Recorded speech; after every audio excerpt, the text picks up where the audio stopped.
Yeah, we sat down and we cried when we remembered Jerusalem. We were sick, Lord, near to dying. Oh,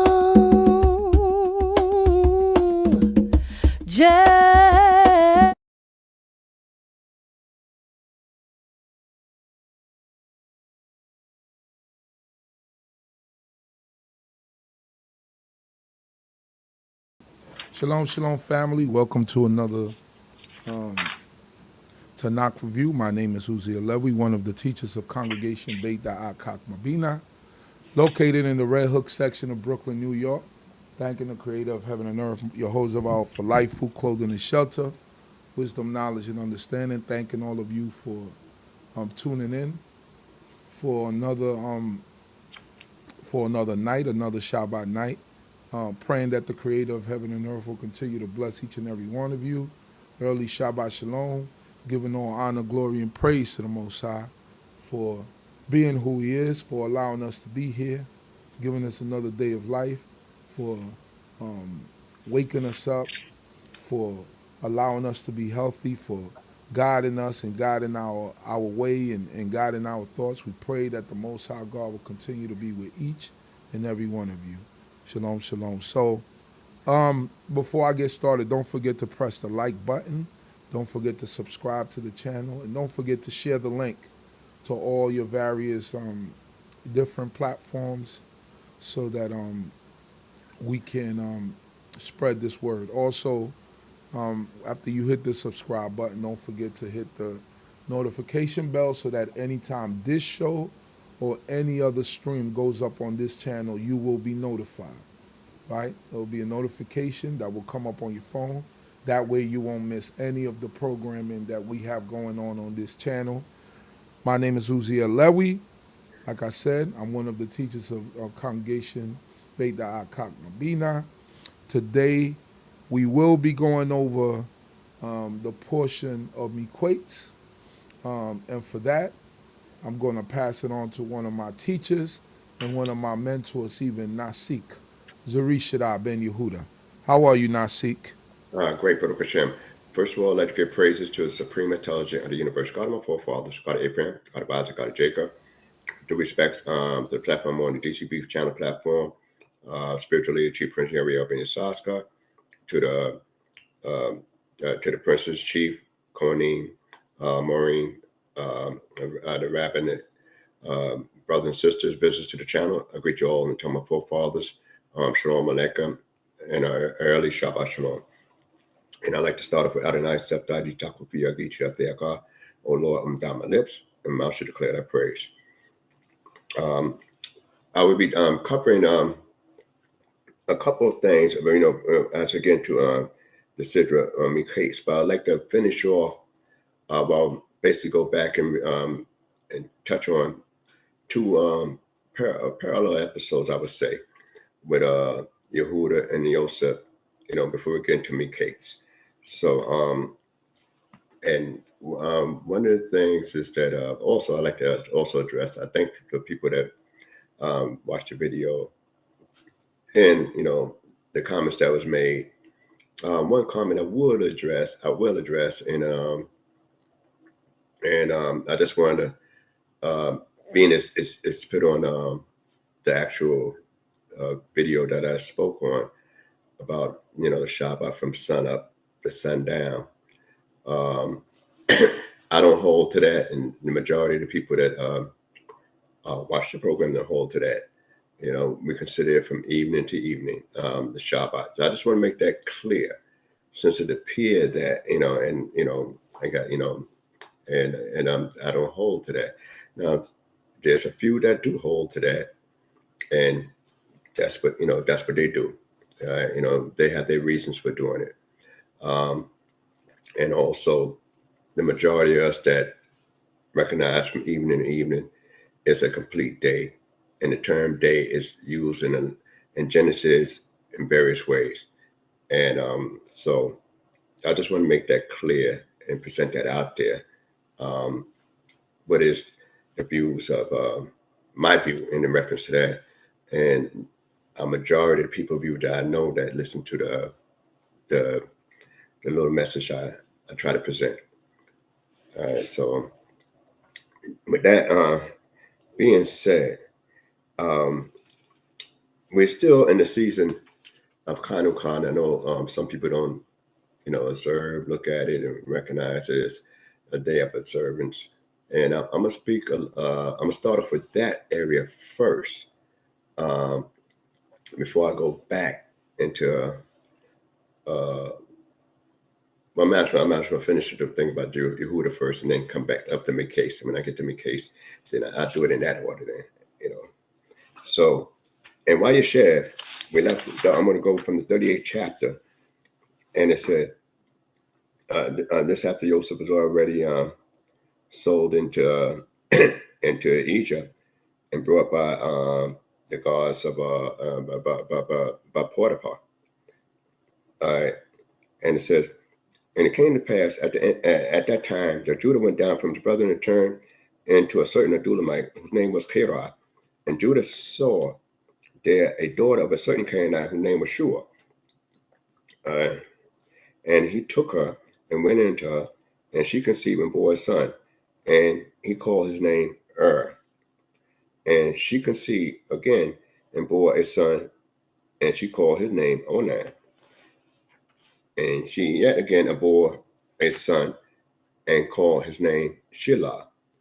And he was at Kazib when she bore him. And Judah took a wife for his firstborn, and her name was Tamar. Now, what's interesting, the reason I want to go back to that after the soul of Joseph, evidently it must have been some unrest being around the family. And so Judah steps out. But what I like to point out is I always got to go back about Esau marrying into the Hittites, and yet Judah having children and getting married to a woman we don't even know her name. We just know of her father's name, but we don't know the woman's name.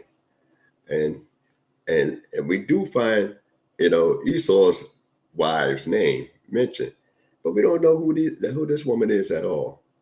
We know the son's name because that's given, the three sons that's named, and and that's something that should draw a lot of attention for discussion.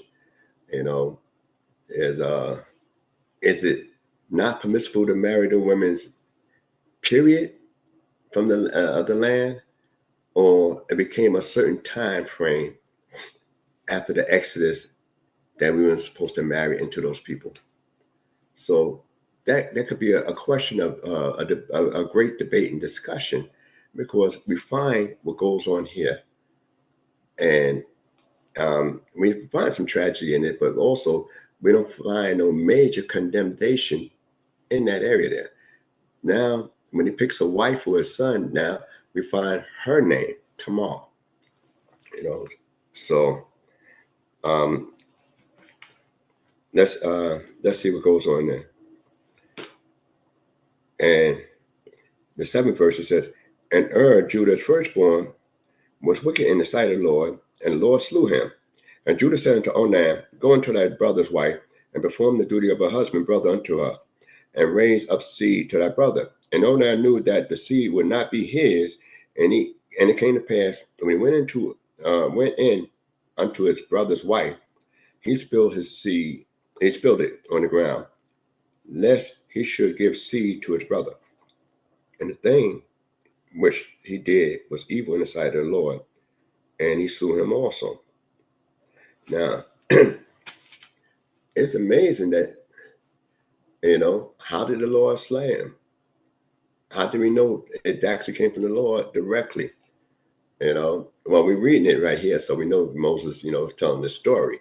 But I'm just saying, what means that they was, actually, slain, and that you can witness it? We know when Nadab and Abihu was slain, that the people could witness fire coming out from God, and destroying them. So we witnessed that. We witnessed that when Moses prayed against the rebels, that a new thing open up in a rebellion of Dathan and Korah. So we witness those things, and we know they're coming from God. But in this area here, we said, well, how do we know? So that could be another area of discussion. I just like to point these things out, not to elaborate on, but just to bring attention to those missing details that's given that's not here. And also, one of the things, we could go into the meaning of the names and all that, which I'm not going to focus on at this time, but one of the things is that the selfishness is that she had to be beautiful and okay for that area there, for him to deal with us. So it's just a physical desire. But and I'm familiar with a lot of different commentaries and midrashic tales concerning that. But I'm not. Like I said, I try to avoid most of them as if I can, on this particular platform, and because it raises up more questions, as I said last time. But when we look at that it would seem selfish in a sense, because only because it would be named after his brother. So now we're talking about a inheritance going to a double portion going to the firstborn. So that means his portion would be smaller if he raised up a seed and say, okay, this one belongs to and whatever is supposed to get, this guy gets it. Even though I'm biologically the father. So it brings a lot of issues there in reference to that. As we look further, then said Judah to Tamar, his daughter-in-law, remain a widow in thy father's house till Shiloh, my son, be grown up. For he said, lest he also die like his brethren. When a father can't trust his sons, then, pretty much be an upstanding individual, then that's rough. That's pretty rough. And then you got to reflect and say, well, is that part of my characteristics as well? Because my son should have my DNA. So what's going on? Or could it have been because of the marriage that he had with this unnamed woman? So this is something to consider. All right, and Tamar went and dwelt in her father's house. And in process of time, Shua's daughter, the wife of Judah, died. And Judah was comforted and went up to his sheep shearers to Timnah, he and his friend Hirah, the Adulamite. Now he got an outside friend. Nothing wrong with an outside friend. But it seems like he's not even hanging around with his brother. He separated himself at this point in time and juncture, right after the sale. So this episode is going to focus on him, himself, and his character.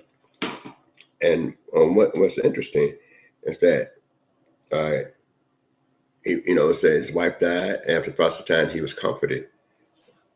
Was he comforted by saying, now I got a problem about my life? Or he did the mourning period and said, okay, I'm mourning long enough. Meanwhile, his father-in-law had not ceased from mourning for Yosef. So this is something, to consider, all the backstage drama that could be going on in the family. 13th verse. And it was told Tamar, saying, behold, thy father-in-law goes up to Timnah to shear his sheep. And she put off her the garments of her widowhood, and covered herself with a veil, and wrapped herself, and sat in the entrance of Enaim, which is by the way of Timnah. For she saw that Shelah was grown up, and she was not given unto him to wife. Now, she had to be quite a bit older than him, for we don't know how much older, whatever the case is, but she's seeing that this guy is a man now, a full-grown man, and so when Yehudah said that, it seemed like he was more like an adolescent at the time.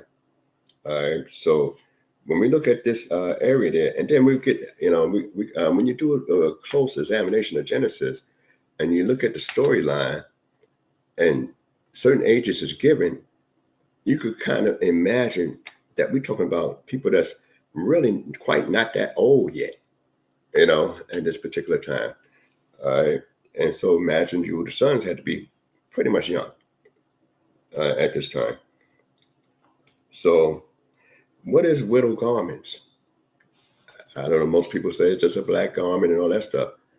We don't know, because widow garments can mean it be something from one culture to another culture.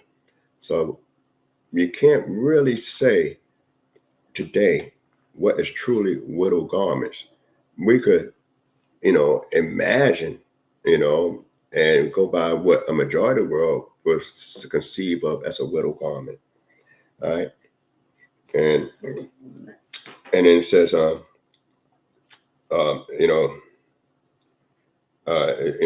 says, and when Judah saw her, he thought her to be a harlot, for she had covered her face, and he turned unto her by the way and said, Come, I pray thee, let me come in unto thee. For he knew not that she was his daughter-in-law. And she said, What wilt thou give me, that thou mayest come in unto me? And he said, I will send thee a kid of the goats from the flock. And she said, What wilt thou give me? Wilt thou give me a pledge till I send it? And he said, What pledge shall I give, thee? And she said, Thy signet and thy cord and thy staff that is in thy hand. And he gave them to her, and came in unto her, and she conceived by him. And she arose and went away, and put off her veil from her, and put on the garments of her widowhood. All right. So now, before we get into the 20th verse, one of the things that's interesting is that we find a lot of information here. What are harlots' garments for different times? Or what would be the identification for a harlot, at these times. So we know at certain times, in certain areas, in certain backgrounds, you have a stereotype where a woman might be dressed somewhat inappropriate and bring too much attention to herself. Whereas, and that's one of the things, that's one giveaway, is that bringing certain attention to themselves as opposed to dressing modest, and then you could dress modest and still be, an eye catcher, but an eye catcher in the sense of that's a respectable individual, that's a woman of class, you just can't approach her any kind of way. And then you see some people that's dressed in a certain way, and we even read in the prophecy about mincing as they go with tinkling of the feet and all that. So, it's a certain type of not just dress alone, but character that goes along with the dress that say, I'm open, to the public, anybody. So, with the right price, so this is, the price. And you would have came in and said, she asked that I have a price when Yehudah came by. It ain't gonna be, it's not gonna be a free ride. It's gonna be a price involved. So we got to, constantly be aware of what price can be too high a price to pay for a certain type of atrocity. All right. All right. Or any atrocity for that matter, I should say. The 20th verse, it says, And Judah sent the kids of the goats by the hand of his friend, the Adulamite, to receive the pledge from the woman's hand. But he found her not. Then he asked the men of her place, saying, where is the harlot that was in Enaim by the wayside? And they said, there have been no harlot here. And he returned to Judah and said, I have not found her. And also the men of the place said, there have been no harlot here. And Judah said, let her take it, lest we be put to shame. Behold, I sent this kid, and thou hast not found her. All right, so now, how could we be ashamed when you did the act? Misery of Love Company, and they try to bring people into their into their midst. Judah did the acts. He was too ashamed to even bring it back himself. He was too ashamed to even look for it himself. Sometimes we could do some things that you say, oh man, what did I do? All right. But then I got, it's like I did something that was wrong, but I have a certain type of, integrity that I got to handle this area. You know what I mean? So I got to keep some kind of self-esteem and pay off and get my, my ID, so to speak, collateral. All right. So this what was happening. All right. So now when we get in the 24th verse, and it came to pass after 3 months, about 3 months after that, it was told Judah, saying, Tamar, thy daughter-in-law, had played a harlot, and moreover, behold, she is with child by harlotry. And Judah said, bring her forth and let her be burnt. When she was brought forth, she sent to her father-in-law, saying, by the man whose these are, am I with child? And she said, discern, I pray thee, whose are these, the signet and the cord and the staff. All right, so the backdrop in this area is just looking at that her father, though she was part of Judah's family, he said, go live with your father-in-law. It was Judah who had the authority over her and not her father anymore. So when a woman becomes, married into a family, then that is actually your new family. Now, you still have your biological mother, your biological father, but the actual authority now is shifted into your husband, and you belong to that particular family. Hence, that's why it was common for women's names, even nowadays they change a lot, but that when a woman got married, she picked up the last name of her husband, because she actually part of that particular family. So we even find that doing a little small episode with Shulamit, so to speak, even though it's a little bit murky, but that's another story that we talk about later. So in the 26th verse, and Judah acknowledged them and said, she is more righteous than I, for as much I gave her not to Shelah, my son, and he knew her again no more. Now, not that the act she did was righteous. And that's what I like to always point out. The act she did was not a righteous act. What Judah made it clear was that I broke my word in that particular deal. I kept my word by sending the lamb, one of the sheep. I was keeping my word with that. I gave you collateral for that, but I didn't keep my word about having my youngest son, which was my last son, marry you. So that, and he acknowledged it. He could have said, "Wow, that could have been stolen." He didn't have to acknowledge that at all, but he maintained a certain type of integrity in the midst of embarrassment, and that's why he stated, where she was better than him, in the matter.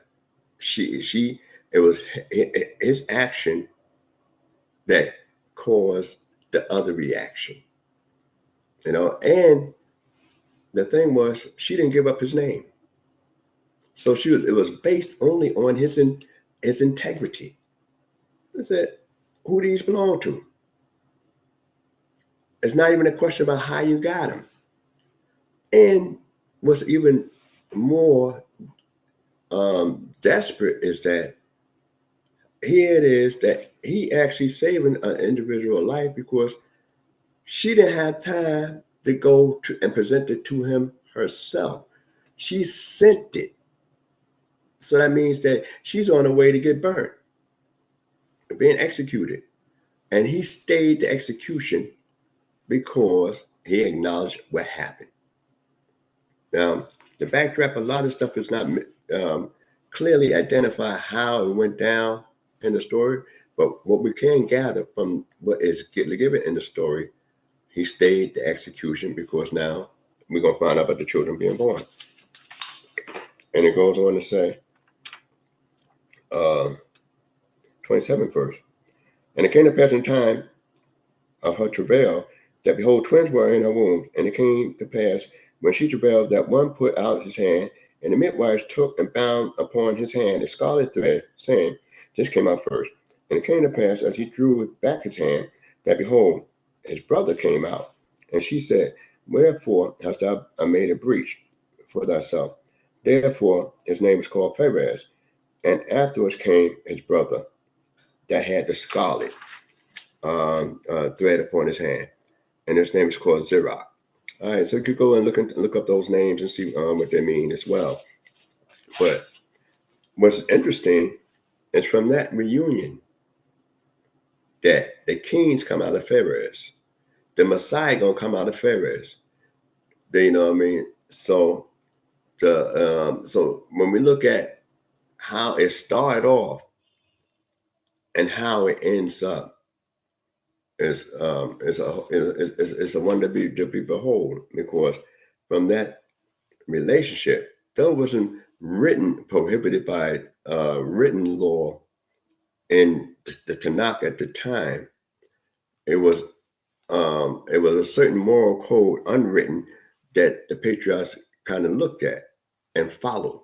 That's why I said Yehudah knew her no longer. Now he's not an old guy, he's not an old guy at all. But that part with her, that was the end of that, and he just had those two children that he acknowledged, as his sons. So he lost two and gained two. And 39, now let's look at a parallel story before I get into the Miquetz. All right, and Joseph was brought down in Egypt to Potiphar, and Potiphar, the officer of Pharaoh, the captain of the guards, an Egyptian, brought him of the hands of the Ishmaelites that had brought him down thither. I left some questions last time about who actually sold them first, and how was it done, because the information not given with the date. And the Lord was with Joseph, and he was a prosperous man, and he was in the house of his master, the Egyptian. And the master saw that the Lord was with him, and that the Lord made all that he did to prosper in his hand. And Joseph found favor in his sight, and he ministered unto him, and he appointed him overseer over his house, and all that he had he put into his hands. All right, that's before I get to the 5th verse. You notice the master of the house, Potiphar, recognized God is with him. And a lot of times when you get you a servant, and you buy a slave, you don't put them at the top of the chain right away. You're going to say, well, let me see what you could do. Let me see if I got my money's worth in this purchase. And yet, why would the master say God is with him? Because the way Joseph was moving, he dealing with jobs and situations that he had no real previous skill with. We read about Joseph, first job is with the sons of the handmaid. He being schooled, He's not over them. He's with them. So they older than him. And you notice the term that he used about the handmaids, in that particular portion, they call them Jacob's wives. Why? To let them know that even though these are the handmaid, the children of Zilpah and Bilhah, they have equal status with Judah, Reuben, and the rest of the tribe, and women by Leah and Raquel. So they have equal status in that regard. So, and that's what something interesting when you backtrack and look at the situation with the handmaids. So Joseph don't see the Creator's women. Sometimes we don't see the Creator working with us in our life. Other people may see it.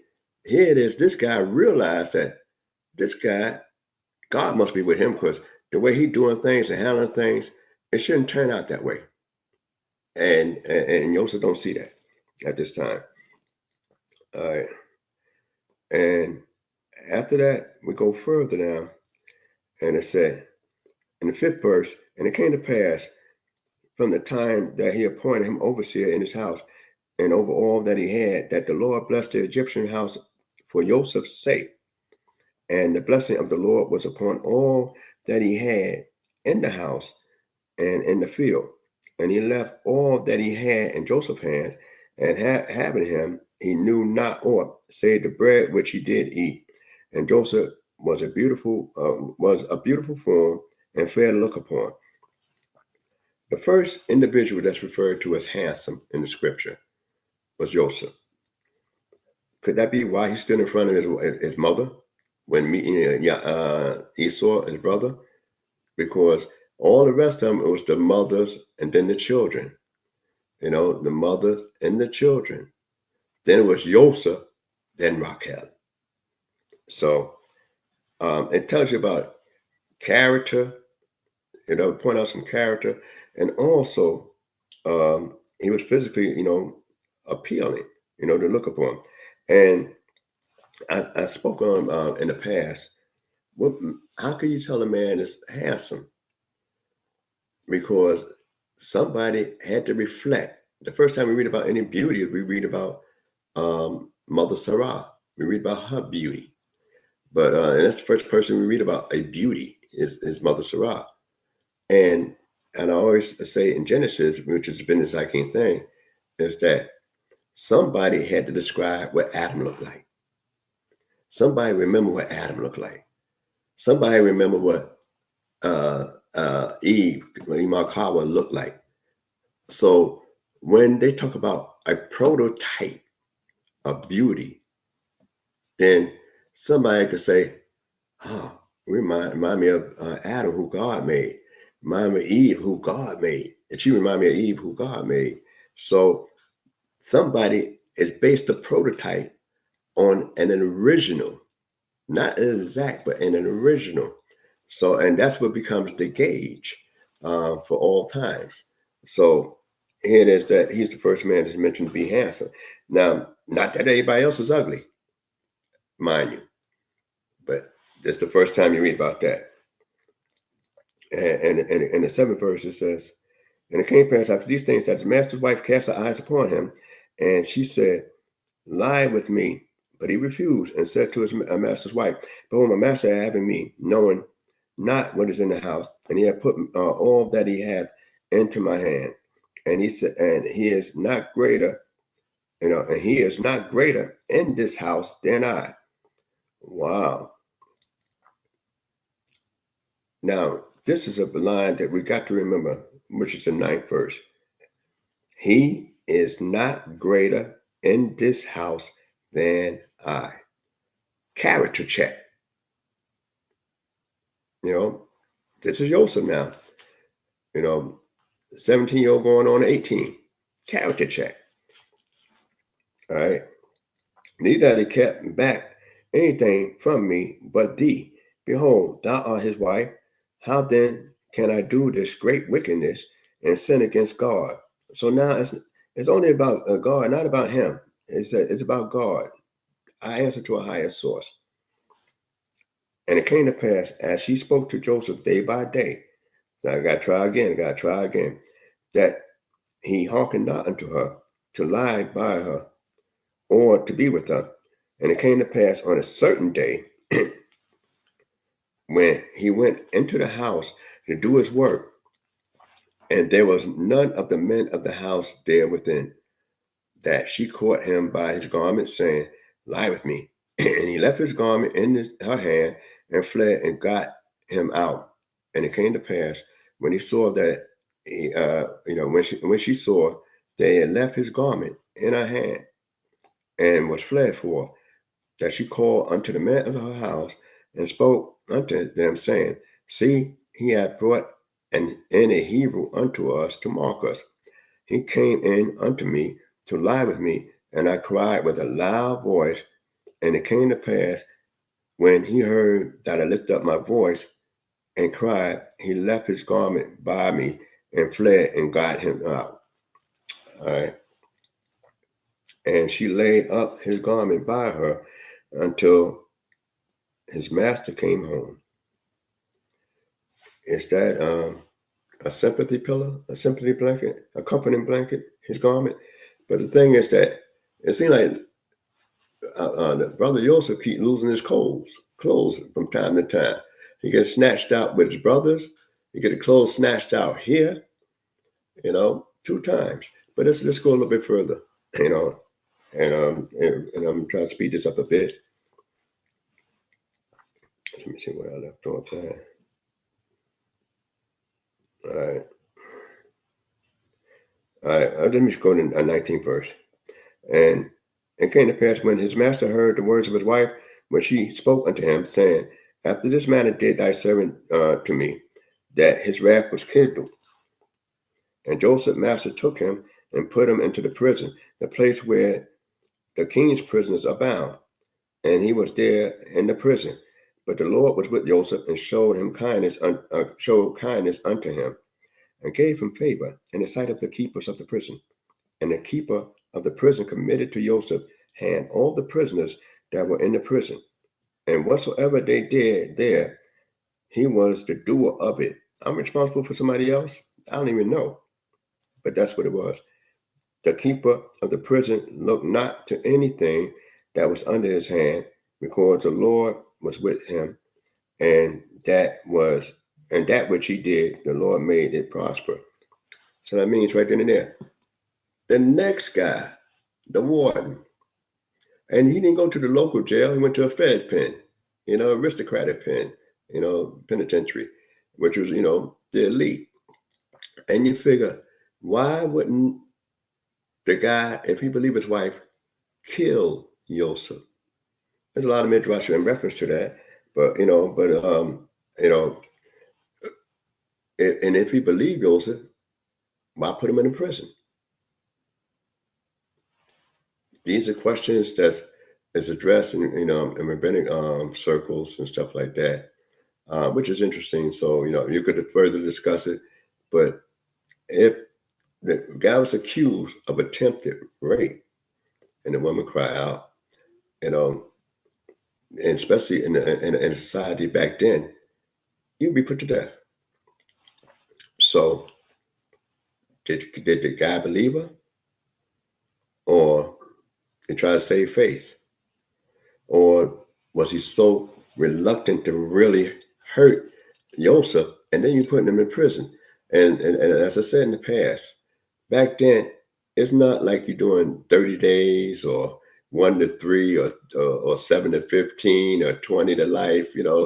It's when somebody think about you in those days, when you be put in a prison, that's when you come out, when they think about you, not prior before. So you're sentenced to prison, but an unlimited term, which is harsh back then. All right. Now in the 40th chapter, we're going to find out this other area here. And it came to pass after these things that the butler of the king of Egypt and his baker offended their lord, the king of Egypt. And Pharaoh was wroth against his two officers, against the chief of the butlers and against the chief of the bakers. And he put them in war in the house of the captain of the guards, and into the prison, the place where Joseph was bound. You know, when they say well, Joseph was bound, his hands not tied up. It's just that I got a yard, a house. I'm on the house, but I can't go no further than the door. That's it. And here it goes further and says that, and the captain of the guard charged Joseph, the captain of the guard charged Joseph to be with them, and he ministered unto them and continued a season in ward. And they dreamed a dream, both of them. So they continue a season in ward. That means they was there for a while, at least a year, almost a year's time. And it goes on to say that, and one night, each man according to his interpretation of his dream, the butler and the baker of the king of Egypt, who were bound in the prison. And Joseph came in unto them in the morning and saw them, and behold, they were sad. And he asked Pharaoh's officers that were with him in the ward of his master, saying, wherefore look so sad today? That means you've been there for a while. You're not looking sad every day, but the thing is that you've been there for a season.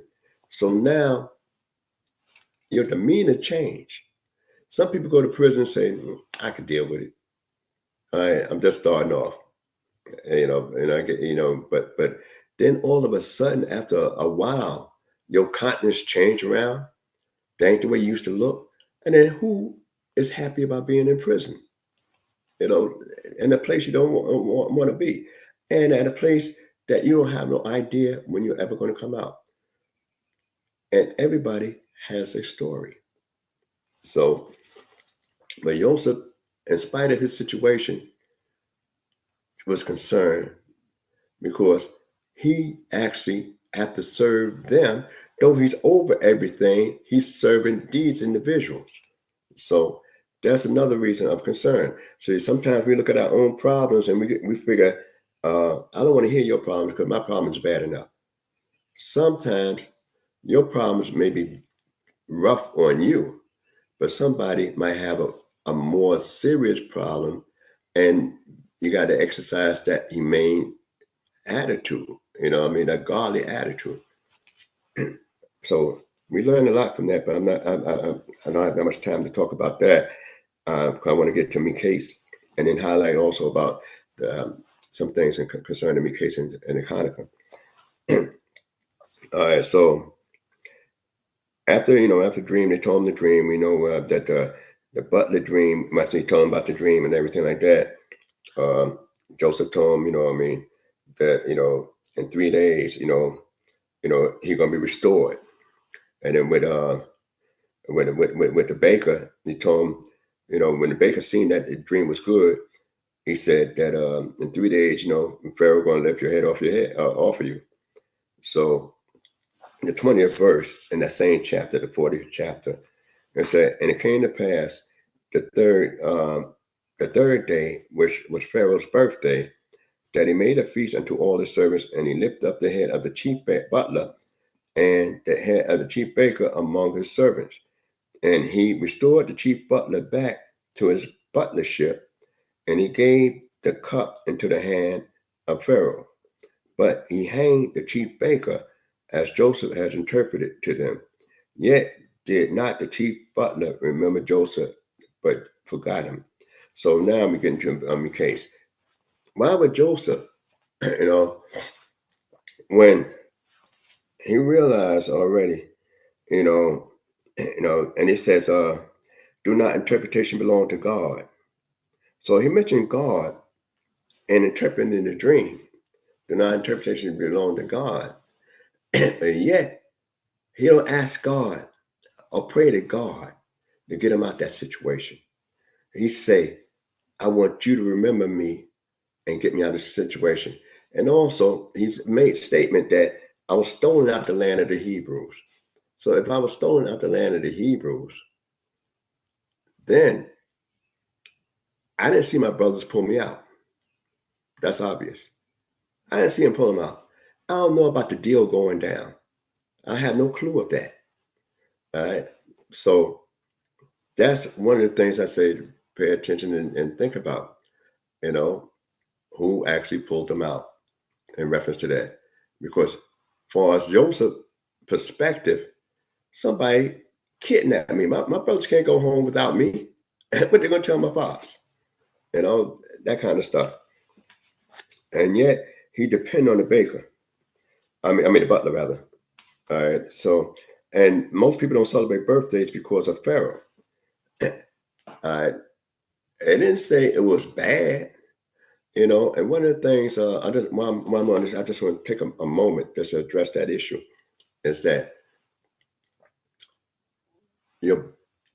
most people that follow the rabbinic approach do what they call a yortzeit. A yortzeit is like an anniversary of a person's death for what they did in life, you know, in your family. You might say, you know, Mourner's Kaddish in that area there.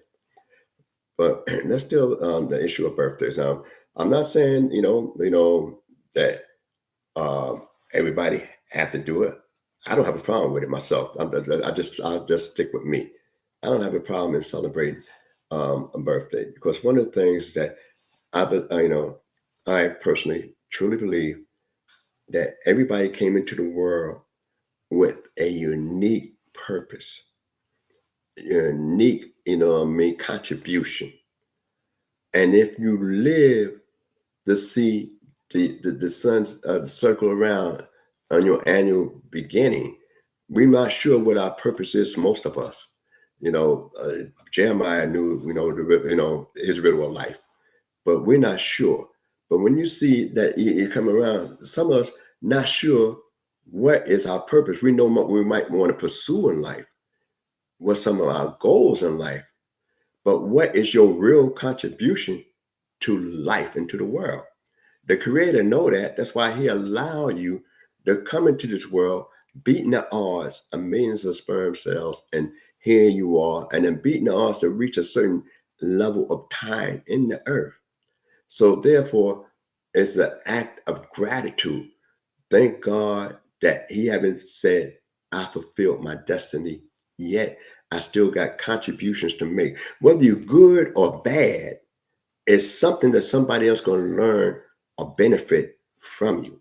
And that's why, I don't have a problem, myself with birthdays. And I think it's one of the laudable things, only because we think about Pharaoh and what happened here.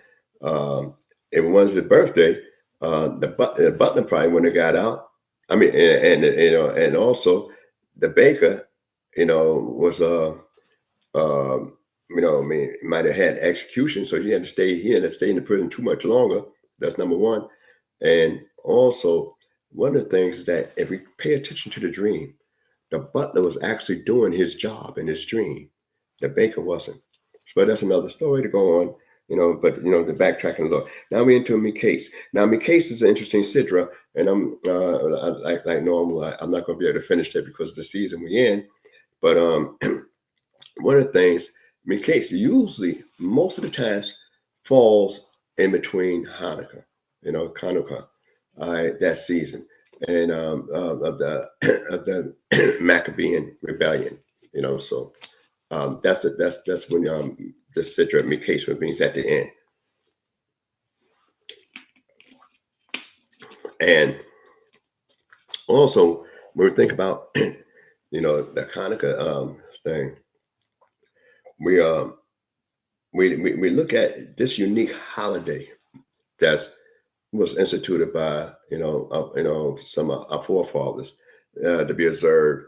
And one of the things that we got to realize, some of the backdrop concerning Hanukkah, is that this was a battle in the land, not throughout all, in places where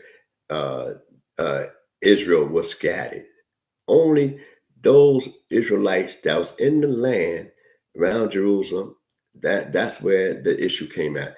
Those that was basically somewhat dedicated to a degree to the temple service and worship. So this is where the jump off spot is. You had, Israelites in Alexandria. You still had Israelites in Babylon. You had Israelites throughout the whole known world at the time.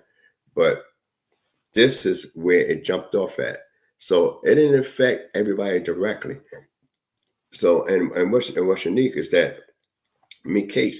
Now, those read when the people that canonize the scriptures and the sages canonize scriptures, which is basically centuries ago, is that when a particular sidra tends to mostly falls around a particular day, celebratory day.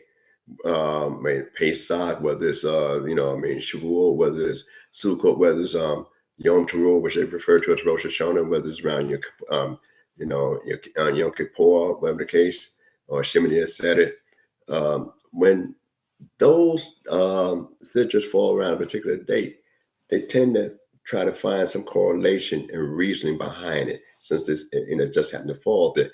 Not necessarily that it's planned like that, but when it's fall there, they deal with that. Now, hence, Miquetz, when they had already planned Miquetz to fall in a particular order, that's before Hanukkah even existed.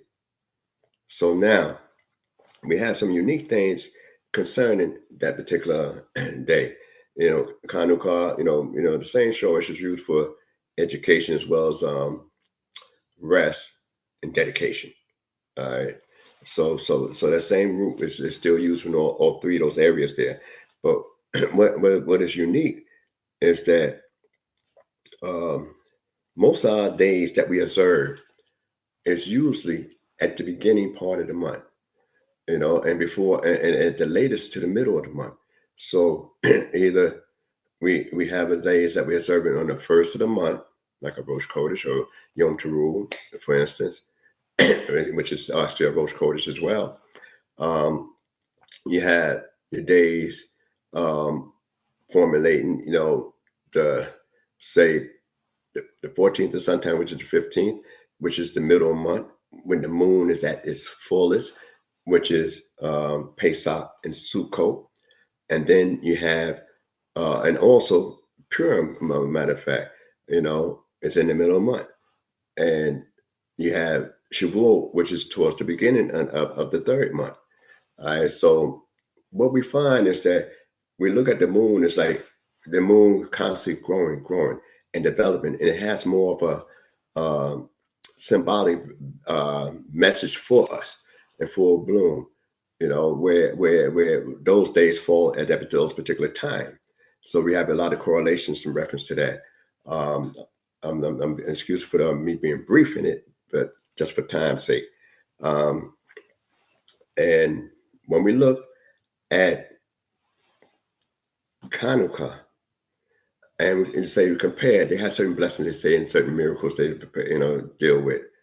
And what was the biggest difference is that Purim takes place outside the land, and the difference between Hanukkah and Purim is that Haman wanted to destroy all Israelites, regardless, wherever they existed. He wanted to destroy all Israelites. In the saga of Antiochus, he wanted to destroy the religious institution, the ideology, the concept of worship, new moons and feast days, and our way of life, not necessarily destroy the people. So you say, wow. Now, one, the guy want to kill everybody. That would seem very serious. And another one, and then plus we outside the land, there's all this stuff jumping off outside the land, but it's spread throughout the empire. Whereas here we in the land, this thing spreading out around the empire, but it affects, the very fabric and concept of what we are as Israelites. So therefore, it comes in the 25th of the month, afterwards. And that's when we, and recognize this as false dedication, but also that's when we rest for a moment from the battles, because our biggest fight before the Babylonian captivity, the biggest thing that was really destroying us before the Nebuchadnezzar destroyed the first temple was actually idol worshiping, idolatry. Now, we ain't dealing with idolatry. We're dealing with a concept of logic, you know what I mean? Platonian or Aristotle logic and stuff like that. So, that kind of stuff.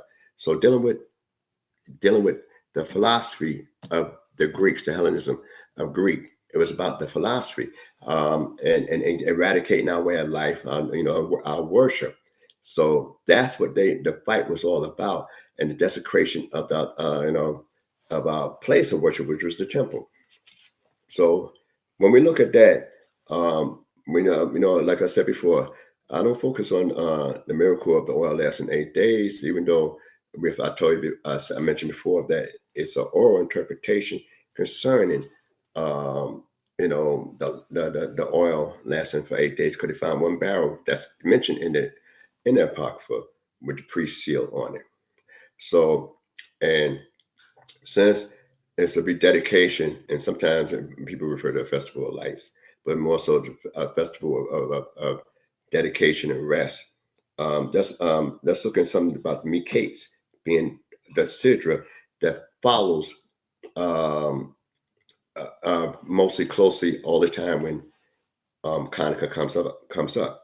Now, the sidra Miquetz itself, which means at the end, it has 146 pesukim, verses. All right, pesukim, pesuk is a verse, so 146 verses in this particular sidra. All right. Also, when we get to Bereshit, at the beginning of the book, you also got 146 sidros. But unlike all the other sidros in scriptures, when you get to the book of Miquetz, it talks about 2,025 words. No other sidra, they focus on how many words they use that in the particular sidra. So why is it that they focus on the 2,025 words in the sidra of Miquetz, as opposed to on all the other sidras? We just talk about how many verses. We might have different people that's dedicated this these what you call mnemonics and stuff like that. So why is it that this one is so unique? And normally, instead of going through the Torah in the book of Kings, when Solomon displays his wisdom, we're going to the book of Zechariah, and read a little bit about that, and also about the high priest and the two olive trees, on both sides. So we read those things there around this around that time for a specific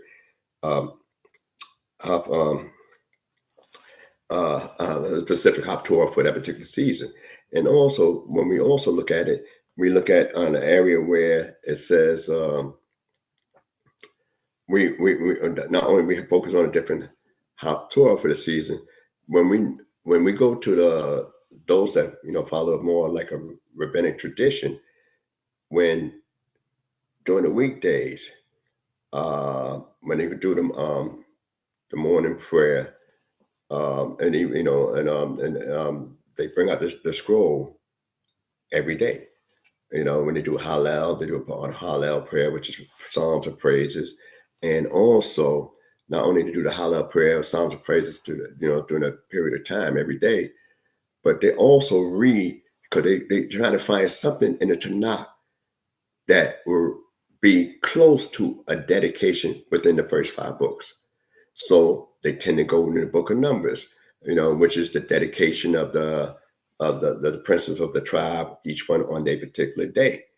And they go through all those throughout those particular days, picking up with day 1, day 2, day 3, day 4, all the way to day 8. So they go through all those different dedications that the prince brought up on their particular day. So, and it's unique when you those that read it. I don't have time to go into it now, but when you take a look at the different readings out the scroll in the book of Numbers for the dedication. And that's what they use pretty much, in reference to the Hallel prayers and the morning worship that's done throughout the 8 days of Hanukkah. Besides talking about, different ways of lighting the menorah as well. One of the things I like to also bring up, about going back to the 2025 words, but we have some interesting for the word Hanukkah itself. We take the letter, that Chet, the first letter, that's 8, representing the 8 days. They use that as reference to that. When we look at the noon, which is itself, the noon and the YAH itself, which represent 56, and they allude to the 56 in reference to that, is that the actual menorah and itself, and the seven candlestick menorah, in itself would be burning, lit 8 days, all 7 of them, and it'd be like 56 candlesticks itself. And they use the word, call hey for 25 because it's the 25th of the month. But also it's another thing I'd like to share in reference to that. Just taking it from the top of my head. So excuse the jumbling back and forth on that. But when we deal with the word near, the word near itself is the way we would say a candle in Hebrew, nun resh. And the gematria, the numerical value of it is 250. So if you multiply, take the word near and multiply it by actually the amount of lightings of the menorah for the 8 days, you would come up, you basically would come up with 2,000. So, instead of the 25, so 2,000 would be for the actual lightings that be lit with, within in that period of time. And that's the 25th would represent the 25th day of the week. But one more thing I'd like to share with you in reference to that, and then I'll leave it alone, going to Miquetz because my time is running very short.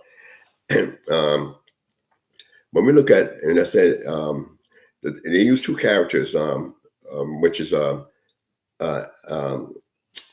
Azariah and also Hezekiah. Now, King Azariah, sometimes we refer to as that, if I'm pronouncing the name right. He's got on the throne at 25, and he fought wars, against the Edomites. They tried to, procure a victory, and he was outnumbered, but he had a victory in itself. So we're not focused on the victory on Hanukkah. We focus on the rededication on Hanukkah. So it's not about the victory celebration. Sometimes I might refer to it as a victory celebration in part, but it's more about what you do beyond that. What's your goal? What's your end goal? And some of the things that, when they try to make correlations between that and Genesis, and we talk about lights, can we lighten the menorah, for the 8 days period, is that the first creation in the scriptures is light, Yehudah, the word light. And when we look at the word light, and it was ye, which is yod, hey, yod, which is 25. According to tradition, and I'm saying according to tradition, that when we celebrate Yom Teruah, we also not only anointing, recognizing God as King, but also traditionally is recognized as the actual day that Adam was actually made, which was be, on a Rosh Chodesh at that particular time. So that would be the 6th day of the week. So if that was the 6th day of the week, Then 5 days prior to that 6th day of the week would be the 25th of Elul. And that's when you had God started his creation, and it said, let there be a light, and it was light. All right. And the Yehi, which is Yod Hey, Yod, which is 25, said the creation actually started 25th of the month of Elul.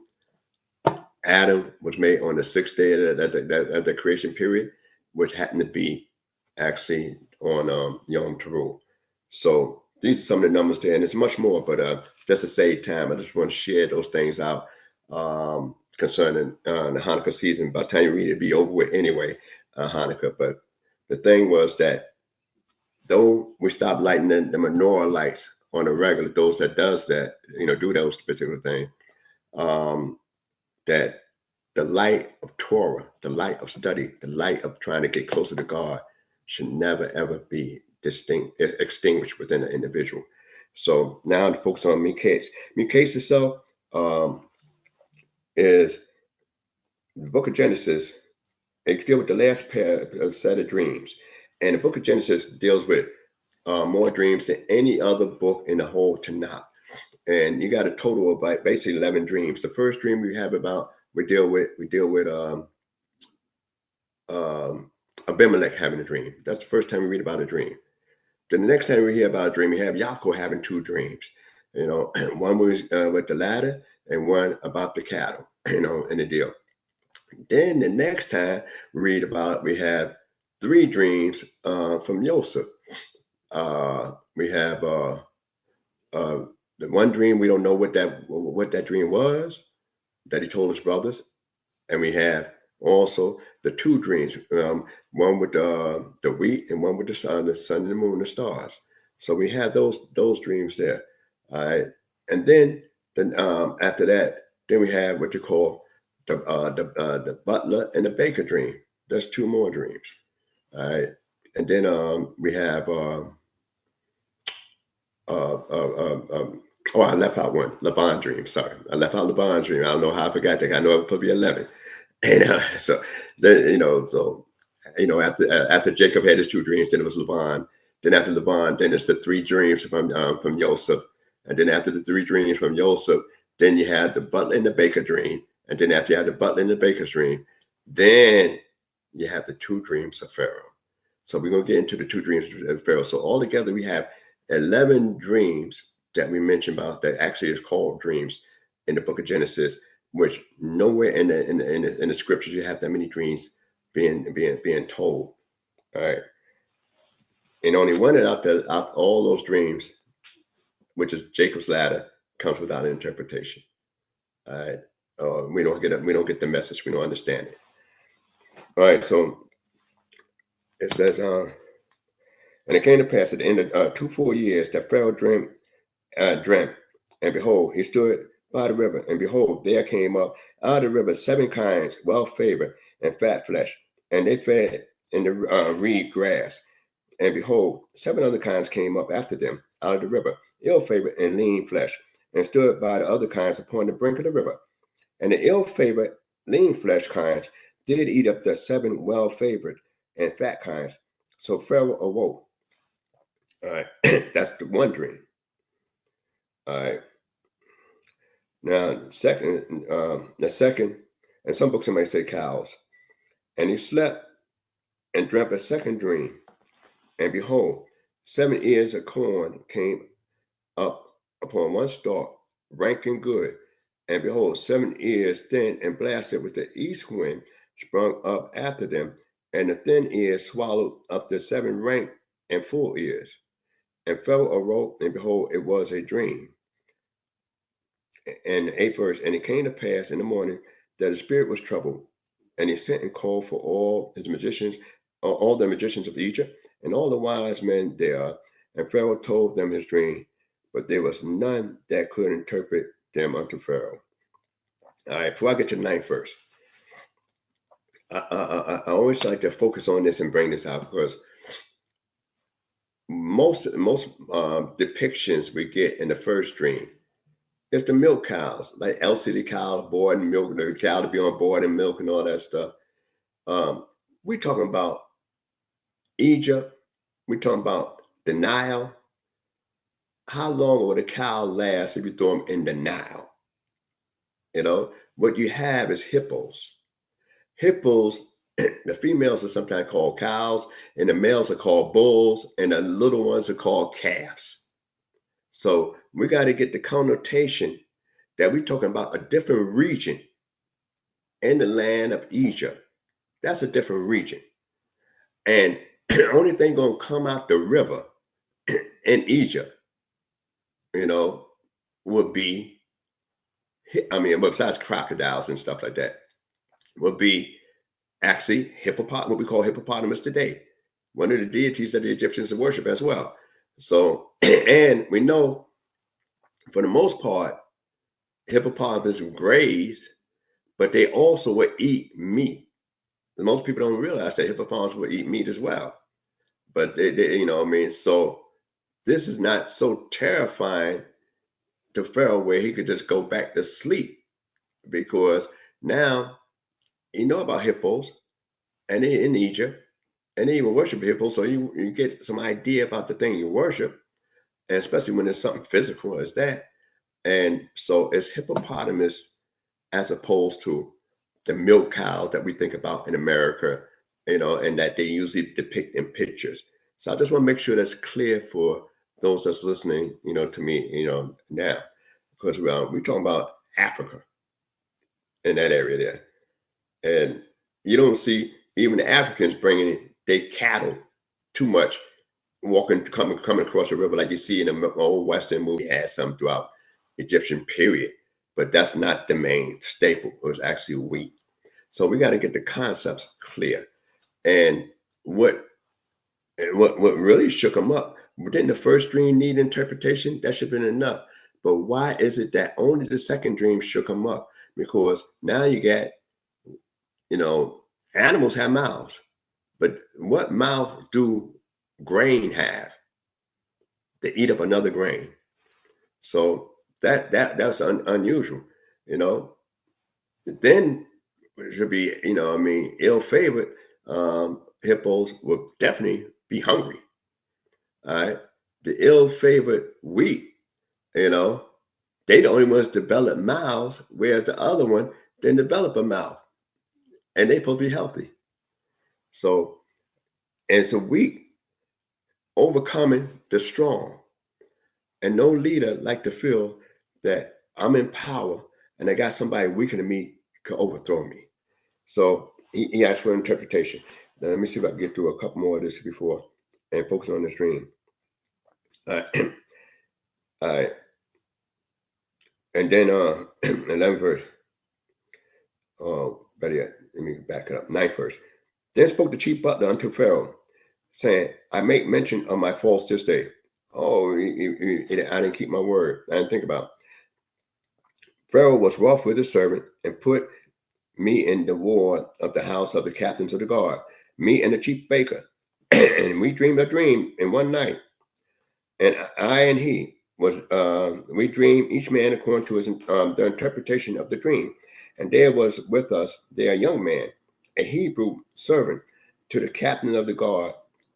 And we told him, and he interpreted to us our dreams, to each man according to his dream. He did interpret, and it came to pass as he interpreted to us, so it was. I was restored to my office, and he hanged. Then Pharaoh sent and called Joseph, and they brought him hastily out of the dungeon. And he shaved himself and changed his raiment and came in unto Pharaoh. If you got to look up presentable for an earthly king on Shabbat, you should always look as presentable. I know people don't think they should dress up on Shabbat in some circles. I grew up, that was never a Beni King thing, you know what I mean? So I grew up in a camp called Sons of the Ancient Israelites.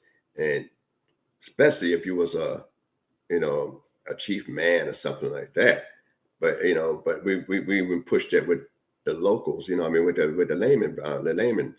But especially if you was a chief man, you can never come to a service, appointed time, whether the Shabbat or any other time, before the Creator and look, raggedy. looking bad, looking unclean.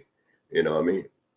That if an earthly king won't accept you like that, how much more should you respect the one that gives you life? So that's just one of the things we held a stickler to. And Pharaoh said unto Joseph, I have dreamed a dream, and there is none that can interpret it. And I have heard say of thee, that when thou hearest a dream, thou canst interpret it.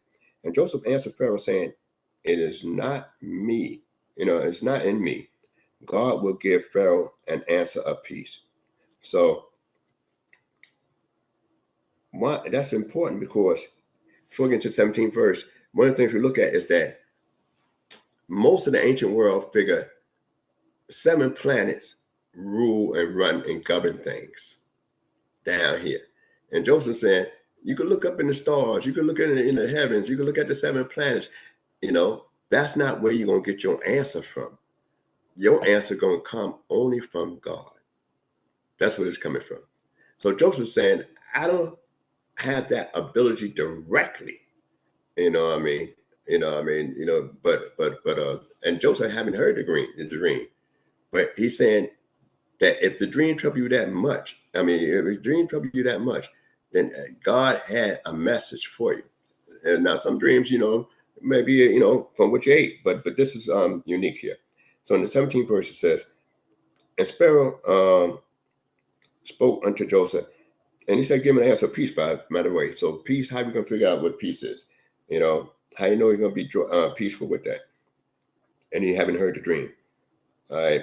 And then when we go over the dream, you find out that Pharaoh told the dream different. Before, in his dream, he was like a god. He's standing on, the river, in the river, upon the river. Now, when he tells Joseph, he on the banks of the river. So when you look at some of the details here, when he tells Joseph the dream, he told Joseph the dreams about, fat and beautiful, or whatever it is, of the animals, where it's reversed when he tells Joseph, and Joseph, and brings it out in that area there. All right. So when we get down to this area here, and Joseph said in the Pharaoh 25th verse, and the dream of Pharaoh is one. What God is about to do, he has declared unto Pharaoh, the 7 good kinds are 7 years, and the 7 good years are 7 years. The dream is one. Now, how come Joseph, when he had 2 dreams, it was not one and the same? Because Joseph didn't have his dream in one day. The ones that we read about the interpretation. All right. This is one night that Pharaoh had this one dream. And what Joseph already telling Pharaoh, that God had already declared to you what to mean. So Pharaoh remembered the dream, but he did not remember the meaning behind the dream. That's why Joseph let him know, God already showed you and explained to you. You already know what this is all about. And the 7 lean and ill-favored kind that came up after them are 7 years, and also the 7 empty years blasted with the east wind. They shall be 7 years of famine. This is the thing which I spoke unto Pharaoh. This is the thing which I spoke unto Pharaoh. What God is about to do, he has shown unto Pharaoh. All right. So he already knew the answer. So he said, well, oh, okay, that makes sense. That makes sense. All right. Now, but he knew the answer. He knew the interpretation of the dream. All right. But he didn't have a solution. That's where the problem come in at now. I remember the dream. I remember the interpretation. I forgot the interpretation for a minute, but he reminded me of the interpretation. But I didn't come up with a solution, And then he said, behold, there come 7 years of great plenty throughout all the land of Egypt, and there shall arise after them 7 years of famine, and all the plenty shall be forgotten in the land of Egypt, and the famine shall consume the land, and the plenty shall not be known in the land by reason of that famine which followed. for it shall be very grievous. And for that, the dreams are doubled unto Pharaoh twice. It is because the thing is established by God, and God will surely bring it to pass. Now, therefore, let Pharaoh look out a man discreet and wise. They talk about, normally we say CHOKMAH and BINAH, so normally, it's about BINAH and CHOKMAH in this area here. All right. And set him over the land of Egypt. Let Pharaoh do this, and let him appoint overseers over the land, and take up the fifth part of the land of Egypt in the 7th year of plenty, and let them gather all the food and all the food of these good years that come. All right, and lay up the corn in the hand of Pharaoh for food in the cities. Let them keep it, and the food shall be for a store in the land against the 7 years of famine, which shall be in the land of Egypt, that the land perish not through the famine.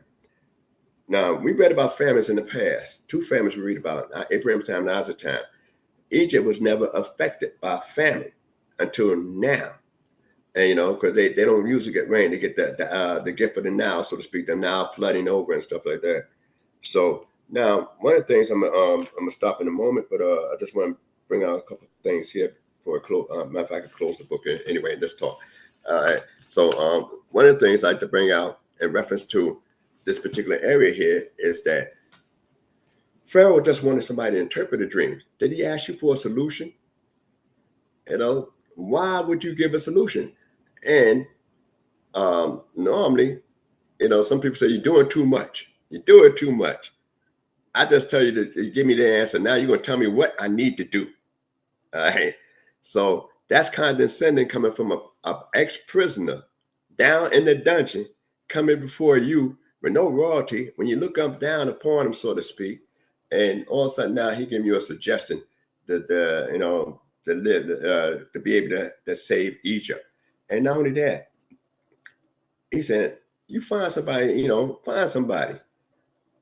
that's have understanding and wisdom, so you need to find somebody with that qualification. So Pharaoh said, brings it out and present it to everybody else. Can we find anybody like him, with the Spirit of God in him? So he looking and said, well, I'm looking around. Any y'all got any suggestions? That's what it is. Can we find anybody such as him? And he changed his name. So he not only get a job, get rolled, get some clothes, get some jewelry. Pharaoh picked him out a wife from a priest class, and we know automatically that, and he said, and he gave him his ring, a signet ring, and said, it's almost similar to Judah, but just in reverse, So, and when he gave him his signet ring, we find that Pharaoh said, only in the throne room I'll be more powerful. Whereas Joseph said years ago that I'm more powerful than my master in his house. Can you see the mentality that changed? Throughout time will do something to you. Make you think about your situation. When we talk about this here, that he did 2 extra years dependent on man in there. And yet he realized that everybody, the first master could see God's with him. The second master could see God's with him. And Pharaoh could see God is working with him. It was Joseph that could never see God is making these things happen for me at this time. And even ain't 2 sons, one Manasseh, after he got married, one Manasseh and one Ephraim. Manasseh made me forget the toil of my father's house. The toil. What hardship, what toil are he talking about? I had animosity with my brothers. That's the toil. But every time I call this boy a name, I can't forget where I'm from. I say, Manasseh, I got to remember what that name means.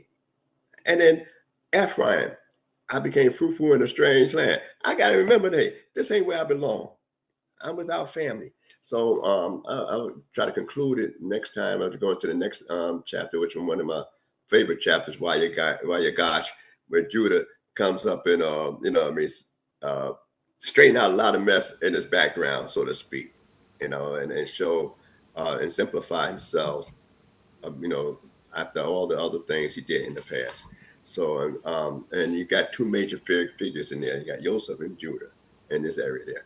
So with that, because I'm what I said, any mistakes by my own, I'm going to say Shalom Aleichem, or early Shabbat Shalom, and you can leave your comments in the chat if it's any issues. Hallelujah. Torah Rabbi Nasik. Thank you for your time and bringing forth the lesson today. A reminder to everyone on the chat, don't forget to share, like, and subscribe. Don't forget to hit that notification bell so that anytime we every time we post a new video, you'll be notified. Also, do not forget to like the video. Press that like button. To press the like button costs you nothing, all right? So just press down on that like button so that we can get this out to many more people. So shalom, shalom. Everyone have a pleasant night's sleep. May the Most High God bless you all. Hallelujah. Hallelujah. Shalom, shalom. Let's get knowledge, wisdom, understanding. We'll do our standing. All praises to the Most High, His laws and commandments. The hot CHOKMAH BINAH here to push it through your speakers. Judgment, truth, and love should be coming from the leaders. Yeah, knowledge, wisdom, understanding. We'll do our standing. All praises to the Most High, His laws and commandments. The hot CHOKMAH BINAH here to push it through your speakers. Judgment, truth, and love should be coming from the leaders. Yeah.